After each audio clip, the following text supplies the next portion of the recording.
The C-130. Hercules shuddered violently against the Arctic gale, a metal beast groaning in protest as it fought the chaotic winds swirling above the Beaufort Sea.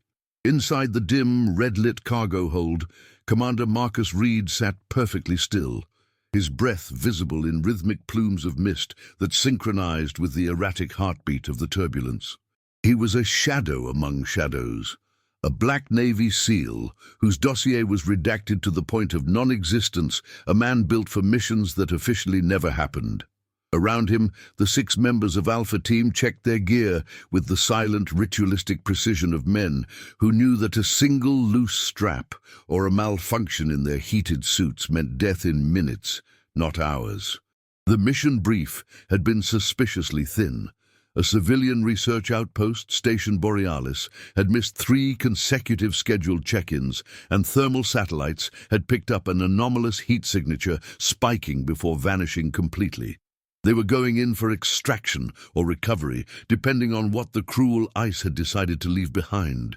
Reed adjusted his tactical goggles, his eyes scanning the faces of his team, seeing the hardened resolve, masking the instinctual fear that every human feels when approaching the edge of the world. The Arctic wasn't just a location. It was a hostile entity, a white void that consumed light, sound, and hope with equal indifference. The pilot's voice crackled over the comms, distorted by the static of the magnetic storm brewing outside, announcing 2 minutes to the drop zone. Reed stood up, his massive frame dominating the cramped space, and gave the signal. The ramp began to lower, revealing a swirling abyss of white chaos that screamed with the fury of 1,000 banshees. The cold hit them instantly, a physical blow that punched through layers of thermal insulation, carrying the scent of ozone and ancient frozen salt. This wasn't just weather, it felt predatory, as if the atmosphere itself was trying to repel them, warning them to turn back while they still had souls to save. They jumped into the howling void, Halo-style, plummeting through the storm until their chutes snapped open, jerking them into a controlled descent toward the endless expanse of shifting ice below. Landing on the uneven surface was a brutal affair, the ice slick and unforgiving, hidden beneath deceptive drifts of powder snow that could swallow a man whole. Reed gathered his team quickly, counting heads through the thermal optics of his night vision gear, the green silhouettes the only comfort in the absolute darkness of the polar night. The wind howled so loud it vibrated in their teeth, making verbal communication impossible without the throat mics. They moved in a wedge formation, weapons raised, trudging through waist-deep snow toward the coordinates of Station Borealis. The isolation was absolute. They were thousands of miles from civilization, walking on a frozen crust over an ocean of black water, completely alone. As the silhouette of the research station emerged from the blinding snow, Reed felt a primal alarm bell ring in the base of his skull, the kind of instinct honed by years of covert warfare. The station wasn't damaged. There were no signs of explosion, no scorched blast marks, no shattered windows indicative of a struggle or a depressurization event. It sat there, a geometric anomaly of steel and reinforced polymer, looking entirely too peaceful, like a tombstone placed carefully by a giant hand. The lights were out, save for a single flickering amber strobe on the communications tower that pulsed like a dying heartbeat. It was too quiet, even for the Arctic. Usually the generators would be humming, the ventilation fans churning, but the silence here was heavy, oppressive, and unnatural. It was the silence of a grave that had been sealed from the inside. Approaching the main airlock, Specialist Echo Vasquez moved to the control panel, his gloved fingers dancing over the frozen interface to override the lockdown protocols. The door hissed, a sound that seemed deafening in the stillness, and slowly ground open, releasing a puff of stale, recycled air that smelled of copper and something else, something sweet and cloying, like rotting flowers. Reed took point, his rifle mounted with a tactical light that sliced through the gloom of the decontamination chamber. The interior was freezing, the life support systems clearly having failed or been deliberately deactivated days ago. Frost coated every surface, turning the utilitarian corridor into a crystalline cavern, reflecting their lights in a dizzying array of sparkles that made it hard to focus on potential threats. They moved deeper into the facility, their boots crunching on the frost-covered metal grating, clearing room by room with practiced efficiency. The mess hall was empty, trays of half-eaten food frozen solid on the tables, coffee cups overturned as if abandoned in a split second of panic. There were no bodies, no blood smears on the walls, no signs of a firefight. It was as if the 20 scientists stationed here had simply evaporated into the cold air. But Reed noticed the details that others might miss. The way a chair was toppled not backward, but crushed downward. The deep, gouged scratches in the reinforced steel floor that looked like they were made by claws harder than diamond. The atmosphere was thick with a psychic weight, a sense of being watched from the vents, from the shadows, from the very walls themselves. In the central corridor leading to the laboratories, the temperature dropped even further, plummeting to levels that their suit sensors screamed were impossible for an interior space. The walls here were covered in a thick layer of ice that wasn't clear or white, but dark, almost opaque, pulsing with a faint bioluminescent vein structure deep within. Reed touched the wall with his gloved hand and pulled it back immediately. The cold was aggressive, biting through the material. "Commander," whispered Miller, the team's medic, his voice trembling slightly over the comms. "Look at the ceiling." Reed tilted his head back and saw it. The ventilation shafts were burst open, the metal twisted outward like wet cardboard, and hanging from the jagged edges was a thick, viscous slime that defied gravity, slowly dripping upward toward the vents. They reached the command center, the nerve center of the station. The blast doors were sealed, requiring thermite charges to breach. As the sparks flew and the metal groaned, Reed felt the weight of the mission shift. This wasn't a rescue anymore. It was an investigation into a crime scene that defied logic. When the doors finally gave way, falling inward with a heavy thud, the team swept into the room, weapons ready.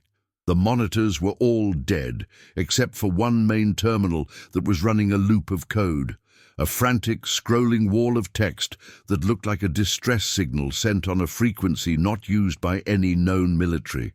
And there, sitting in the commander's chair, facing away from them, was the first person they had found. Reed approached the chair slowly, his hand resting on the shoulder of the figure to spin it around. The body was rigid, frozen solid. It was Dr. Aris Thorne, the lead researcher. But when Reed turned him, the horror of the situation clarified. Thorne's face was frozen in a rictus of ecstasy, not fear. His eyes were wide open, completely white, the pupils gone, replaced by growing crystals that seemed to vibrate. And in his lap, clutched tightly in frozen hands, was a flight recorder.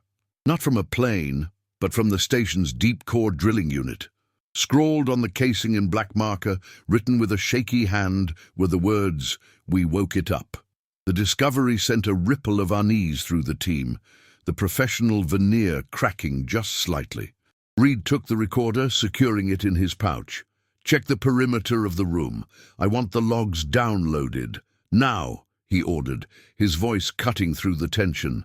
As the tech specialist hooked into the mainframe, a low, resonant thrumming sound began to emanate from beneath the floor plates. It wasn't mechanical, it was rhythmic, organic, and massive. The vibration traveled up through their boots, rattling their teeth, a sound so deep it was felt in the chest rather than heard. The station wasn't just sitting on the ice, it was sitting on top of something that was breathing. Suddenly, the proximity sensors on their HUDs flared red. Movement, everywhere. Not inside the room, but surrounding it.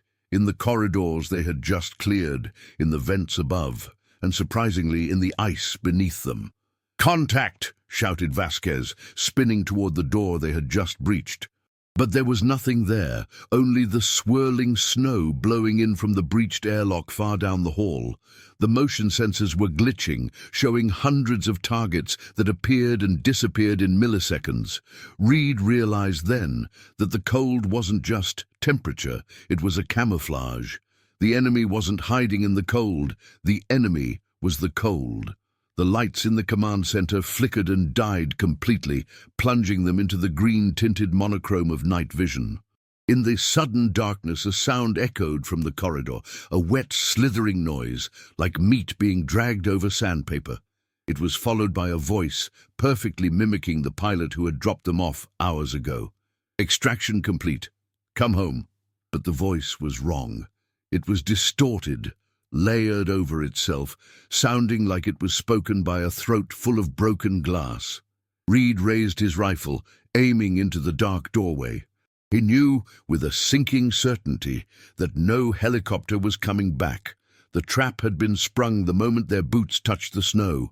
The mimicry of the pilot's voice died away, leaving a silence that was heavier than before, a silence that felt expectant. Reed signaled for absolute stillness, his team freezing in place, weapons trained on the darkness of the corridor. The psychological warfare had begun. This wasn't just a beast, it was intelligent. It knew their comms, it knew their voices, and it knew how to hurt them. "Jam the frequencies," Reed whispered to Sparks, their communications specialist. "We go dark, short-range localized comms only. Whatever is out there is listening to the network." Sparks nodded frantically, his fingers flying over his wrist pad, severing their link to the outside world.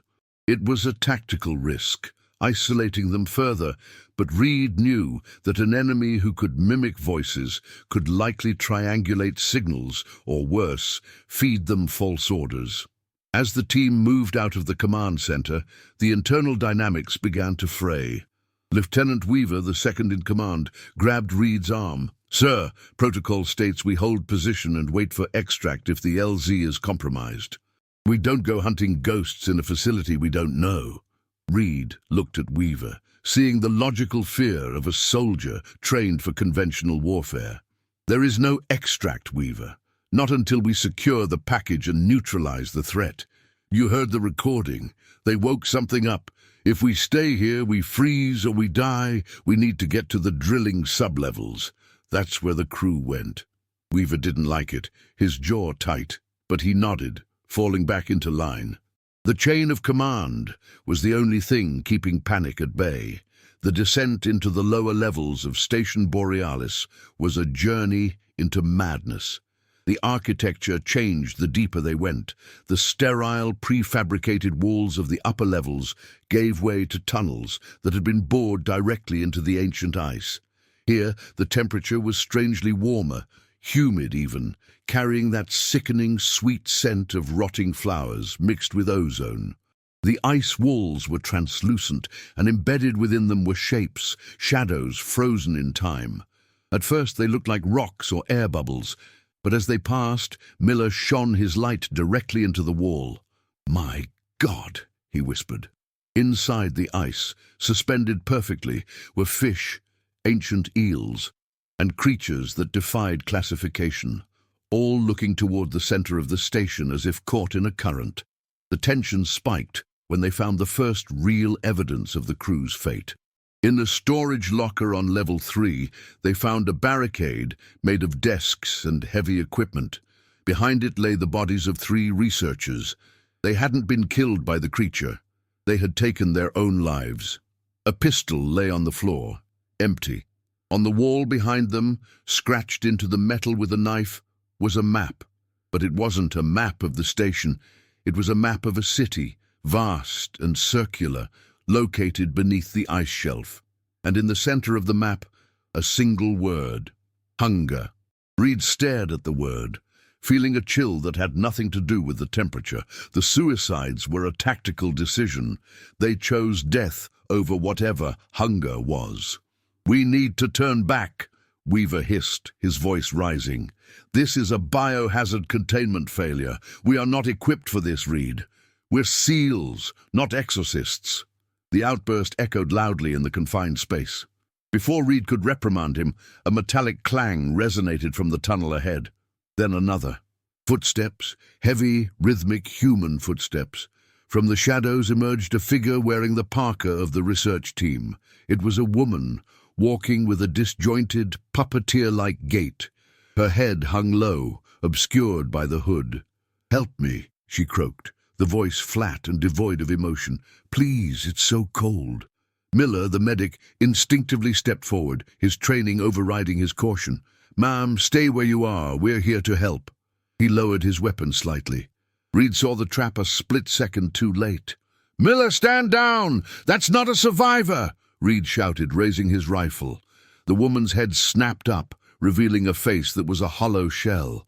The skin was there, but the eyes and mouth were filled with the same dark, bioluminescent slime they had seen earlier. Her jaw unhinged, splitting far wider than humanly possible, and from her throat erupted a mass of tendrils that shot out like harpoons. The firefight was chaotic and deafening in the narrow tunnel. Bullets tore into the creature, tearing through the parka and the flesh, but there was no blood, only a spray of black ichor that hissed when it hit the floor. The thing didn't react to pain. It absorbed the impact, its body jerking violently but continuing to advance.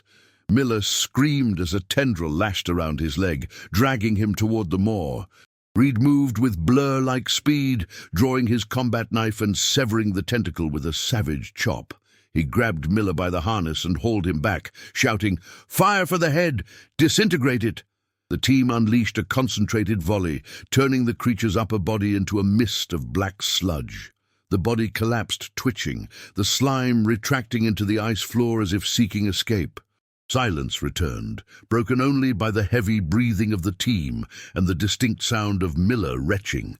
They stood over the remains, staring at what used to be a human being. It wasn't a zombie, it was a puppet. The biological mass inside was using the human skin as a suit, a thermal layer to operate in the environment. "It was wearing her," Vasquez whispered, horror dawning in his eyes. "It was wearing her to get close to us." Reed reloaded his weapon, his face grim. The enemy was adapting. It was learning their empathy and using it as a weapon. They pressed on, shaken but adrenaline-fueled. They reached the elevator shaft to the drilling core, the deepest point of the facility. The elevator car was gone, the cable severed. They would have to rappel down the dark, icy throat of the world. As Reed secured his line, he looked at Weaver. The lieutenant was pale, sweating despite the cold. "Pull it together, Weaver," Reed said, his voice low and dangerous. "If you break now, you kill us all." Weaver looked at him, eyes wide. "We aren't the first ones sent here, are we, Marcus?" he asked. "Look at the blast marks on the wall. Those are old. Someone else was here before the researchers." Reed looked at the wall. Weaver was right. Under the frost, there were scorch marks consistent with military-grade explosives, old and faded. And etched into the steel beam near the shaft was a symbol, a trident pierced by a lightning bolt. It was a devastating realization. The Navy had been here before. This wasn't a new discovery. It was a recurring problem. The researchers were just the latest group to disturb the containment. Reed felt a surge of cold fury. They were walking into a cover-up, cleaning up a mess that had likely started decades ago. As they descended into the abyss, the darkness seemed to press against them physically. The sounds from below grew louder, a chittering, insect-like noise amplified by thousands of sources. They were rappelling into a hive. Reed checked his depth gauge, 2,000 feet below sea level. The air pressure was increasing, popping their ears. At the bottom of the shaft, a blue light pulsed. They landed on a metallic platform that overlooked a vast cavern. It wasn't natural. It was an excavated city, just as the map had shown, with structures made of black obsidian and ice, glowing with an eerie energy. And in the center, a massive drilling rig was pierced into the heart of a gigantic frozen entity that throbbed with light. The cavern was a cathedral of nightmares. The scale of it rendered the team insignificant, mere specks of dust floating in a cosmic tomb. The drilling rig, a marvel of modern engineering, looked like a toy needle stuck into the skin of a sleeping god. The entity beneath the ice wasn't just an animal, it was a landscape. A sprawling mass of biomass that extended as far as the tactical lights could reach, pulsing with a slow, hypnotic rhythm. The eyes they had seen in the ice above were merely cells of this singular, colossal organism. Reed realized with a sickening lurch that the entire ice shelf in this sector wasn't floating on water. It was floating on it. The researchers hadn't just woken it up, they had been drilling into its brain. "Commander!" Sparks' voice broke the stunned silence, urgent and terrified. "I'm picking up a transmission. It's coming from the rig's main console. It's a standard Navy encryption key." Reed moved toward the rig, the team forming a tight perimeter. The walkway to the console was slick with the black slime, and the air was thick with spores that danced in the light beams. Reed reached the terminal, plugging in his data link. The screen flared to life, displaying a file classified Cosmic Top Secret. The header read, Project Tartarus, Containment Protocol Omega. Reed opened the file, and the truth hit him harder than a bullet. The text revealed that the entity, designated Subject 001, had been discovered in 1947. The research station was a front. The drilling rig wasn't extracting oil or core samples, it was injecting a chemical sedative directly into the entity to keep it dormant. But the supply had run out. The missing crew hadn't stopped reporting because they were dead. They stopped because they had been trying to synthesize more sedative and failed. The file ended with a final chilling order. If sedation fails, initiate sterilization. Assets on site are expendable. Use as bait to cluster hostiles for maximum kill radius. This was never a rescue mission, the Black Navy SEAL realized, the moment he arrived and saw what was waiting. He spoke the words aloud, his voice devoid of hope but filled with a cold, burning clarity. He turned to his team. "We aren't here to save them. We're here to draw the antibodies out so the Navy can bomb this place to hell." As if on cue, the cavern erupted in sound. The chittering noise became a roar. From the obsidian structures, from the cracks in the ice, from the very flesh of the entity below, they came. Not just the human mimics, but the true forms, sleek, multi-limbed horrors of chitin and translucent muscle, designed for swimming through ice as if it were water. "Contact! Multiple contacts! 360 degrees!" Weaver screamed, opening fire. The muzzle flashes lit up the cavern like a strobe light in hell. The creatures swarmed the platform, moving with terrifying speed. Alpha Team formed a circle of death, their rifles thundering, hot brass casing chiming on the metal floor. But there were too many. The creatures didn't care about dying. They threw themselves into the line of fire to jam the weapons, to weigh down the soldiers. It was a tidal wave of teeth and claws. Suddenly the ground beneath them lurched. The drilling rig groaned, metal shearing against metal. The entity was waking up fully. A massive tentacle, thick as a redwood tree, smashed through the walkway, separating Reed and Miller from the rest of the team. Miller slipped, sliding toward the edge.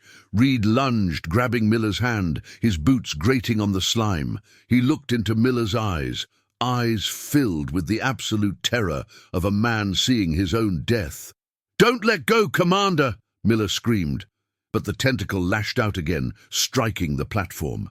The impact was cataclysmic. The metal buckled. Reed's grip held for a second, then the slime made it impossible. Miller slipped from his grasp, falling silently into the writhing mass of black shapes below. "Miller!" Reed roared, a sound of pure anguish. But there was no time to grieve. The platform was collapsing. "Fall back to the rig control room. Move!" Reed ordered, firing his weapon one-handed as he retreated. Weaver, Vasquez, and Sparks scrambled toward the fortified control booth at the top of the rig. They slammed the heavy blast door shut, just as the swarm slammed against it, the sound of claws on steel sounding like torrential rain. They were trapped. Inside, the red emergency lights bathed them in blood-colored gloom. Reed checked the team. They were panting, battered, eyes wide with shock. Miller was gone. The mission was a lie, and they were sitting on a nuclear bomb. Reed saw it in the corner of the room, a portable tactical nuke, the sterilization device mentioned in the file. It had been left there by the previous team, armed, but never detonated. The timer was set to remote activation, and then the radio crackled to life. Not the short-range comms, but the long-range link, punching through the jamming with impossible strength. "Alpha 1, this is command," a cold, distant voice spoke. It was Admiral Vance. Reed knew the voice. "Telemetry confirms subject is active. You have successfully drawn the swarm to the epicenter. Good work, Commander. Your sacrifice ensures global security. Detonation in T-10 minutes." The line went dead. The betrayal was complete. They were the cheese in the mousetrap, and the hammer was about to fall. Reed looked at the nuke, then at his men. The realization settled over them. They were already dead. The only question was how they would spend their last 10 minutes. But Reed wasn't built to die quietly. He looked at the console, then at the nuke. "Sparks, can you hack the detonation signal?" Sparks shook his head, tears mixing with sweat. "No, sir. It's hardwired. We can't stop it." Reed's eyes narrowed. "I don't want to stop it. I want to change the target." He pointed to the drill controls. "If we're going to die and take this thing with us, we make sure it stays dead. We overload the drill. We drive that nuke right into its heart." The atmosphere in the control room was thick with the smell of fear and ozone. 10 minutes, 600 seconds until they were vaporized. The betrayal by command stung worse than the physical injuries, a bitter poison circulating in their veins. Weaver was slumped against the wall, staring at his hands. "They wrote us off before we even boarded the plane," he muttered, a dangerous nihilism creeping into his voice. "We're just meat to them." "Just like the researchers." Reed grabbed Weaver by the vest, hauling him up. "We are SEALs, Weaver. We don't get to feel sorry for ourselves. We have a job to do. We are going to turn this containment into an execution for that thing down there.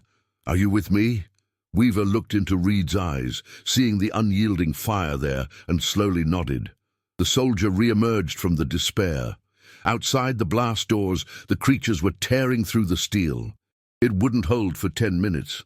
"Vasquez, weld the door shut. Use the thermite. Buy us time," Reed barked. Vasquez moved instantly, igniting the charges to fuse the door to the frame. Inside, Sparks was working furiously on the drill's interface. "Commander, I can override the safety limiters on the drill. We can push it to maximum RPM, but the vibration will tear the rig apart before the nuke goes off." Reed nodded. "It doesn't need to last long. Just long enough to punch a hole deep enough to drop the package." As the drill began to spin up, the entire structure shook violently. The sound was a high-pitched scream of machinery pushed beyond its limits. Below them, the entity screamed back, a psychic roar that caused nosebleeds and hallucinations. Reed saw flashes of ancient history, of civilizations rising and falling, of this thing feeding on them all. It wasn't just an animal, it was a cosmic parasite, and Earth was its host. The psychological pressure was immense. Shadows in the room seemed to detach themselves from the walls. Whispers filled their ears, promising them life, power, and warmth if they just stopped the drill. "Don't listen to it!" Reed shouted over the mechanical shriek. "Focus on the mission!" The door began to bulge inward. Metal groaned and snapped. A claw punctured the steel, tipping through like a can opener. Vasquez opened fire through the breach, screaming in defiance. "Come and get some!" The room was filling with smoke and sparks. The drill was at 110% capacity. The floor plates were hot to the touch. The entity was fighting back, sending surges of energy up the drill shaft, frying the electronics.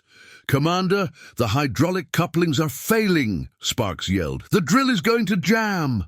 Reed looked at the manual override wheel, a heavy iron valve located on the catwalk outside, exposed to the swarm. Someone had to go out there and hold the valve open manually to keep the pressure stabilized while the drill descended. It was a suicide run within a suicide mission. Reed didn't hesitate. He checked his magazine. "Weaver, you're in charge of the nuke. When that drill hits the core, you drop it down the shaft. Do not wait for me." "Marcus, no!" Weaver shouted, stepping forward. "That's a one-way ticket." Reed looked at his team one last time. "It was always a one-way ticket, brother. Make it count." Reed hit the door release, unsealing the thermite weld with a hydraulic ram. As the door flew open, he charged out into the swarm, rifle blazing. The surprise of his assault bought him a second. He cut a path through the horrors, moving with the fluidity of a master of war, every shot a kill. He reached the valve and grabbed it with both hands, wrenching it open. The steam erupted around him, scalding and blinding. The creatures pounced. Reed dropped his rifle and drew his combat knife and sidearm. He fought like a demon, holding the valve with his body weight while shooting point-blank into the faces of the nightmares. He was bitten, slashed, and impaled, but he didn't let go. He felt his suit breach, the freezing cold rushing in, mixing with the hot blood, but the drill was moving. It plunged deeper, tearing into the fleshy heart of the entity.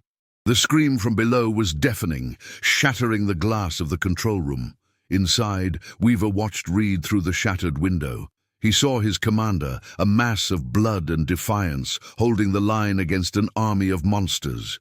Tears streamed down Weaver's face as he placed his hand on the nuke's release lever. The timer read 0030. "Forgive me, Marcus," Weaver whispered. The drill hit the sweet spot, the central nervous cluster of the entity. The rig shuddered one last time. Weaver pulled the lever. The tactical nuke detached from its cradle and plummeted down the hollow shaft of the drill, racing toward the center of the Earth's cancer. The explosion was not a fireball. It was an erasure. The tactical nuke detonated deep within the biological mass of the entity, instantly vaporizing the core of the ancient parasite. The shockwave traveled upward, shattering the ice, the obsidian city, and the drilling rig. The pressure was so immense that the ice shelf above buckled and cracked for miles, sending plumes of steam and debris shooting into the stratosphere. The ocean rushed in to fill the void, a chaotic maelstrom of freezing water and boiling steam, sealing the wound in the world with violence. Days later, the silence returned to the Arctic. The storm had passed, leaving the sky a crisp, endless blue. A solitary rescue helicopter, a real one this time, circled the coordinates where Station Borealis had once stood. There was nothing there. Just a massive, jagged crater in the ice, filled with churning, dark water. The pilot spoke into his comms. "Command, this is Bravo 2. Arrived at coordinates. No visual on the station. It's gone. The ice is completely shattered. No signals, no survivors." In a secure bunker in Arlington, Virginia, Admiral Vance listened to the report. He stared at the satellite feed, his face unreadable. He picked up a file on his desk, Commander Marcus Reed's service record, and slowly stamped it with a red ink stamp. "Killed in action, classified." He closed the folder. "Mission accomplished," he muttered, though there was no triumph in his voice, only the cold calculus of necessary loss. He turned to his aide. "Scrub the logs. Alpha Team never existed. The station was lost to a seismic event. But deep in the Arctic, the ocean currents swirled around the debris. A piece of the rig floated near the surface. Clinging to it was a piece of scorched tactical gear, a patch bearing the Alpha Team insignia. The water was calm now. The hunger was gone, vaporized by the nuclear fire. However, in the deep black water, far below the surface, a single small bioluminescent spore drifted in the current. It pulsed once, weakly, then faded. But then another pulsed nearby, and another. The entity was vast, and its roots went deeper than anyone knew. The containment had worked for now. But nature, especially ancient nature, finds a way to survive.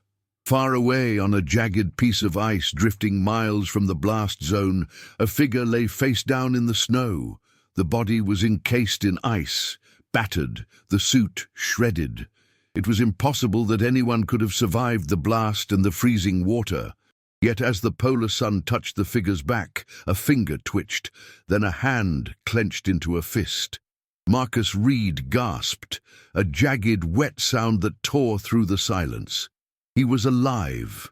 Kept alive, perhaps, by the strange energy he had been exposed to, or simply by a stubborn refusal to die.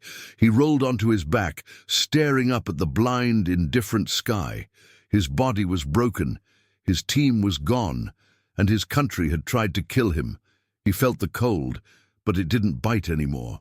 He felt a strange hum in his blood, a connection to the ice he lay upon. He sat up, looking out at the endless white horizon. The mission was over. The rescue was a lie. But the war had just begun. Reed reached into his shredded vest and pulled out the flight recorder he had taken from the dead scientist in Chapter 1. It was miraculously intact. Proof. He stood up, swaying, a lone black speck in the white void. He wasn't a commander anymore. He wasn't a SEAL.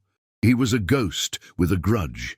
He started walking south, one step at a time, leaving a trail of blood and determination in the snow. The Navy thought they had contained the threat. They thought they had buried the truth. But they forgot the first rule of warfare. Never leave an enemy alive behind your lines. And Marcus Reed was coming home.